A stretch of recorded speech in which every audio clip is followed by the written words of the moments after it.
Being a vampire worth it in Oblivion Remastered? The short answer is no. The long answer is more complicated, but also still probably no. What's up, everyone? Big Dan here, and in this video, we're going to explore how to become a vampire, the strengths and weaknesses of a vampire build, and how to cure yourself of this cursed affliction in Oblivion Remastered. So without further ado, let's buckle up, grab some iced coffee, and steer clear of garlic in Oblivion. Before we dive into the benefits and disadvantages of a vampire build in Oblivion, let's start by talking about how we actually become a vampire. There are two main ways to do it, the fast way and the slightly more drawn out way. One way to become a vampire is by joining the Dark Brotherhood and successfully completing several contracts without failing the bonus objectives. At this point, Vicente Voltieri will offer to turn us into a vampire. This is the slower method to do it. The faster way is to just find a vampire and let them attack you repeatedly until you contract porphyric hemophilia,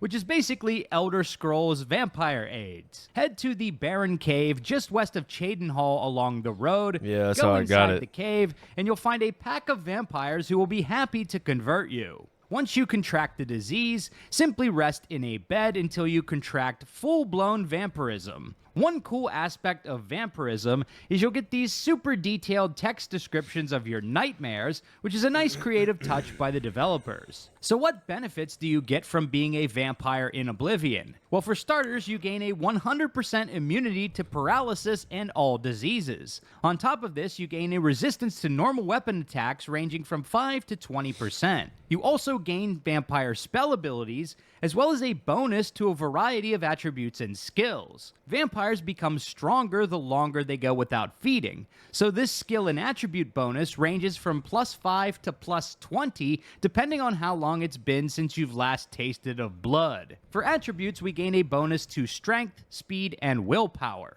For skills, we receive bonuses to acrobatics, athletics, destruction, hand-to-hand, illusion, mysticism, and sneak. We also gain up to 4 vampire abilities depending on our stage of vampirism. Hunter's Sight is a basic spell that casts Night Eye and Detect Life for 30 seconds. Vampire Seduction charms the target for 50 points for 20 seconds on touch, but it can only be used once per day. Reign of Terror casts Silence in a 20-foot radius for 60 seconds and demoralizes targets up to level 6 for 60 seconds on touch. It can only be used once per day. Finally, Embrace of Shadows casts Night Eye for 90 seconds and Invisibility for 3 minutes, which is extremely useful. But, like the others, it can only be used once per day. At this point, you might be thinking, if I gain all these massive buffs whenever I go longer without feeding, why would I ever drink the blood of any NPC? Well, that brings me to the topic of disadvantages. One thing that might be considered a disadvantage, depending on your aesthetic, are the visual changes to your character. As your vampirism progresses, your eye colors will change,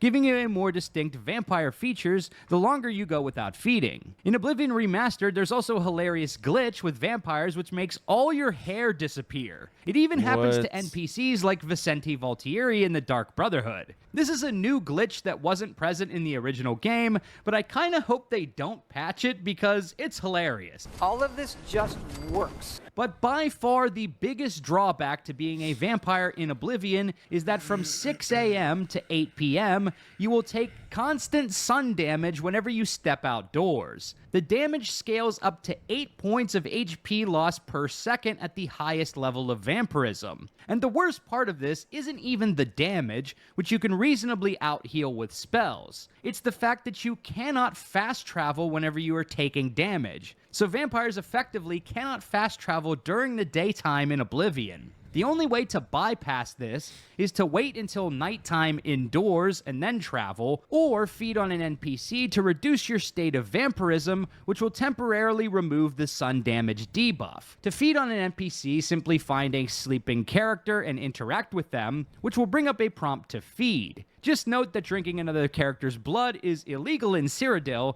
and will incur a bounty if you are caught. Stop right there, criminal scum! While feeding will allow you to fast travel again by removing the sun damage debuff, you also lose almost all of the most powerful buffs to your character and most of the unique vampire spells whenever you do this. But sun damage is not your only disadvantage. Vampires also have a weakness to fire, ranging from 20 to 50%, and a massive debuff to personality, which affects the disposition of NPCs. So basically, no one will like you, and you'll get burned up by fireballs and the sun. Whenever most players realize these drawbacks are a gigantic pain in the ass to gameplay, they will start frantically searching for a cure. So let's talk about how to purge yourself of the vampire plague. If you've just contracted porphyric hemophilia, but it hasn't progressed to full-blown vampirism yet, then you can cure the affliction by simply drinking a potion of cure disease, or visiting any temple and praying at a shrine, which cures you of all debuffs. But once you've become a vampire, this will not be enough. There are two ways to cure vampirism in Oblivion. One fast and easy way, and one extremely complicated and long way.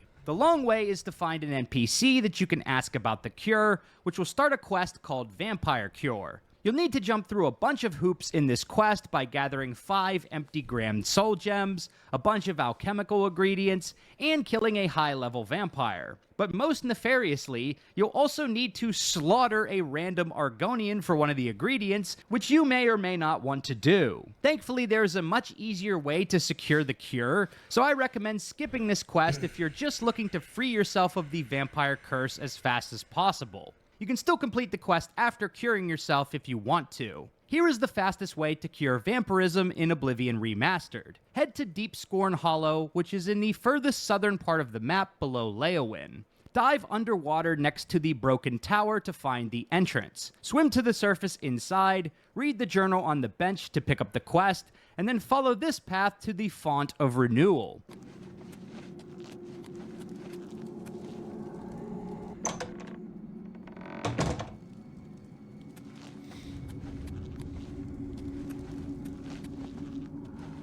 You'll need Purge Blood salts to actually activate the font, which are conveniently located in the same room in these ore deposits on the wall. Once you have some salts, sprinkle them on the altar like Salt Bay, and boom, your vampirism is cured. So is being a vampire actually worth it in Oblivion? Personally, I don't think so. While the stat buffs we get to our skills and attributes are really nice, the sun damage mechanic is a deal breaker for me. It'd be one thing if we just took a little bit of damage, but the fact that this also makes daytime fast travel impossible without feeding is a huge pain in the ass that far outweighs any of the benefits we get. I think this is a big reason why Bethesda ultimately changed how vampire mechanics work when they made Skyrim. Rather than taking constant sun damage, instead you just get a debuff during the daytime. But you can still fast travel and play the game like you normally would. The unique abilities you gain as a vampire also aren't even that unique, as Night Eye, Invisibility, Detect Life, Demoralize, Silence, and Charm are all regular spell effects that you can unlock. So you can theoretically create custom variants of the same spells with even more powerful effects in some cases. And you also won't be restricted to casting them only one time per day. So really the only unique advantage of being a vampire is the buff you get to your skills and attributes. But in my opinion, needing to navigate around the sun damage mechanic far outweighs the benefits we get from joining the ranks of the undead. So unless you want to be a vampire for some role-playing reason, I really don't recommend it to most players. So there you have it. We've explored the ins and outs of being a vampire in Oblivion Remastered. If you like this video, be sure to subscribe to Big Dan Gaming for more Oblivion and RPG videos. Bro, Big thank shout out God to I all was the able to channel find that members out. for supporting my content. Until next time, this has been Big Dan. I should go. I'm about to save this like right now.